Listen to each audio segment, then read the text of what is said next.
The story of the family office reads like the evolution of technology, from 1.0's DIY solutions to 2.0's infrastructure boom. But 3.0, that's where it gets interesting. Today's family office founders are younger, more ambitious, and they're not just writing checks. They're building empires that could challenge traditional private equity. So what happens when family business DNA meets institutional scale? We're going to discuss that right now on UBS Trending.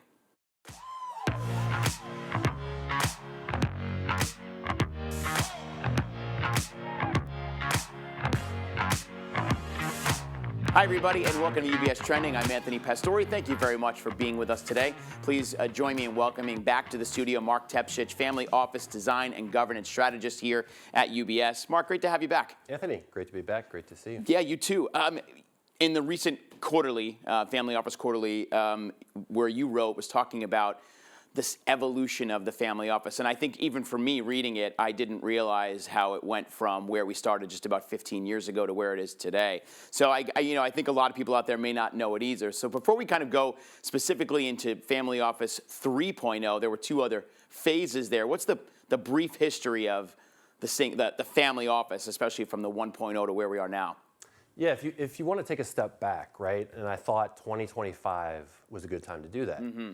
So when you talk about the history, the arc, the evolution of the family office industry, family office has been around for a very long time, but there really wasn't a lot of them, right? And from my vantage point, I really saw the growth of the industry over the past 15 years. You heard about them a little bit. They were around, but they really haven't become mass scale like they are today. So 1.0 was really like, it was really pre-great financial crisis, right? Pre-global financial crisis, where they were around, you didn't really hear much about them, okay? What that led to was there's lack of resources, industry knowledge. It was like, what is this thing? How do we service it? Is it an institution or is it an individual? It's neither, but it's both, right, at the same time. 2.0, right, it was really global, financial crisis, and after that, really up until even now, today, which was you had the rise of private equity on the heels of really zero interest rates policy. Right. So, historically, families had a business, they held on to it into perpetuity to some extent. Maybe they went public, but they weren't really a candidate, didn't really need to or want to, or they sold to strategic. Now, all of a sudden, you had private equity coming in and saying, hey, let's buy your business, let's operate it for a couple of years, and let's sell it again, okay? So now, all of a sudden, families, instead of having an operating company where all their wealth was trapped, now they were sitting on a bunch of liquidity.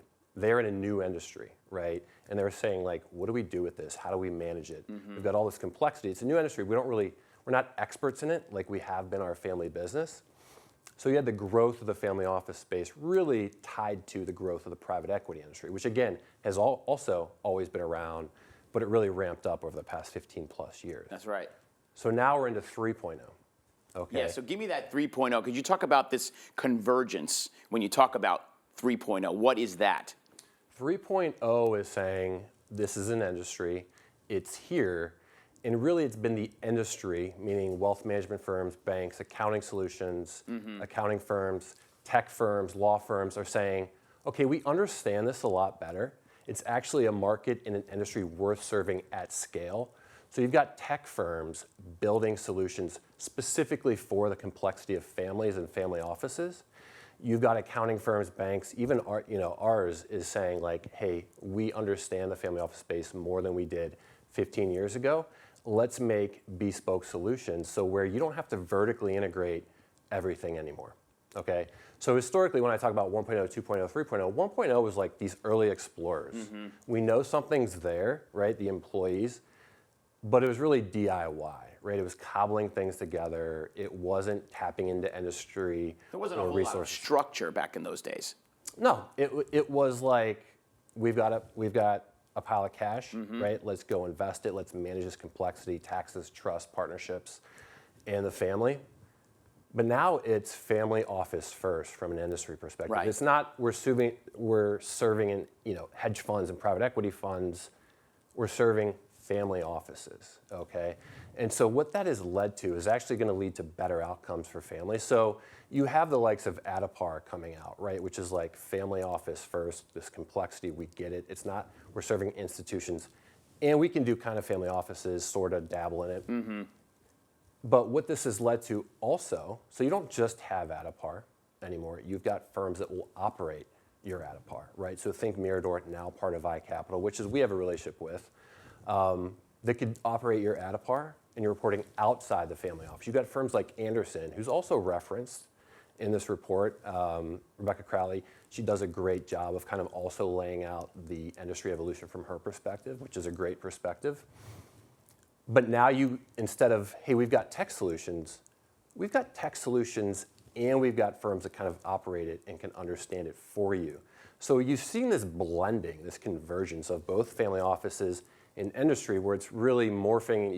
You're seeing a lot of hybrid situations where a lot of things are outsourced, and that is a huge benefit to families and family offices. Well, talk about also, because within the report, you also talk about how families and the family offices are kind of changing the investment landscape. You dip into, obviously, this idea about private equity and family office almost seemingly going hand in hand, where you call family offices ubiquitous. At the beginning of this, private equity was not. It is more today, as you were talking about. We even have a bias in our CIO to kind of put towards private equity and private credit. So how did the families and those offices change the landscape investment-wise?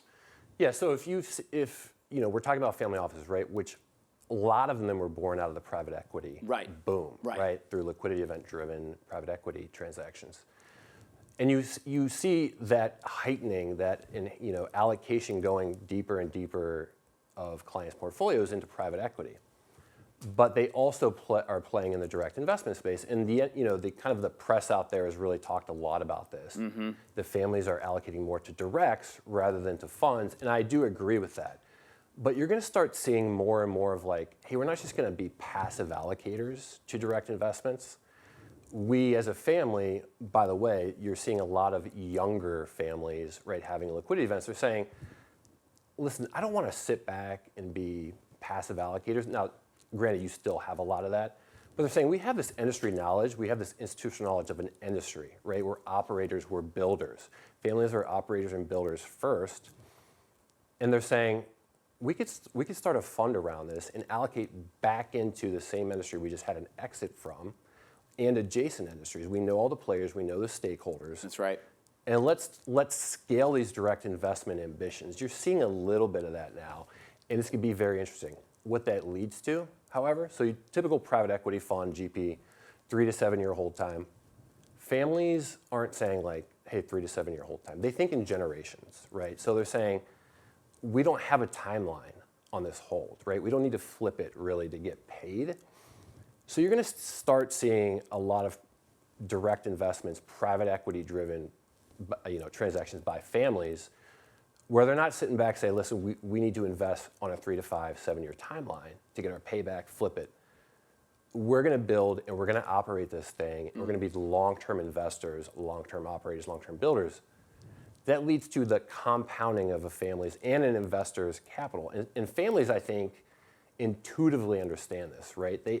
They're not private equity, they're converging into private equity. So it's going to be really interesting the next 10, 15 years, both in the family office space and private equity, how they influence each other. Yeah, it's kind of scaling the idea of like these family private capital into other businesses, isn't it? I mean, that's really the whole point of what a lot of these family offices are attempting to achieve. Yeah, listen, they have that DNA inside of them. Right. They're builders and operators, okay? And so which has been a lot of times passed down from 2, 3 generations before. Yeah, they have a unique way of doing things, right? And so other families also within those industries that know they're a known quantity, they've had success, demonstrable success, building and operating a business, oftentimes for generations. Right. So you're going to see more and more of this. And so families also have a unique way, not all the time, have a unique way of looking at things. So private equity, right, and private equity is great, I'm not here to disparage them, but families, like I said before, are these original B Corps, right? So they operate and they build and they live within these communities where their investments are, where their operating companies are. And so the way they approach things is slightly different, right? And also, I talked earlier about the compounding of capital.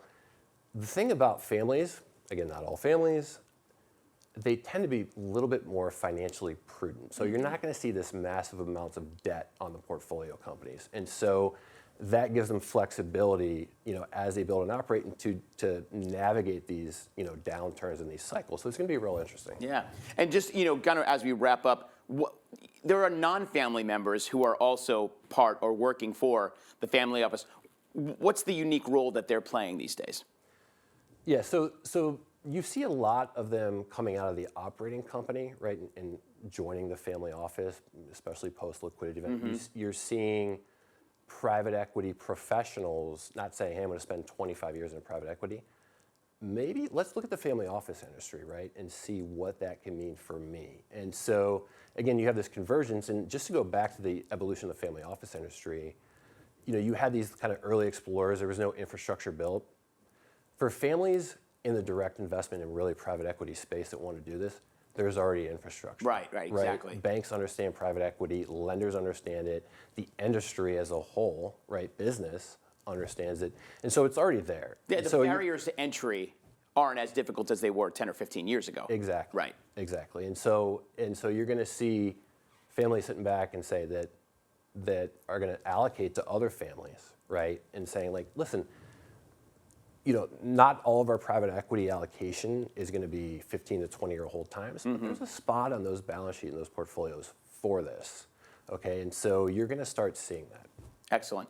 Just really quickly, Mark, does artificial intelligence, is it playing any kind of role in the efficiencies within the family office in general? I know every like you said, there's not one family office that's exactly alike. Are you starting to see that? If I had $1 for every time somebody asked me that, I'm not surprised to hear that. We could take a vacation somewhere. Yeah.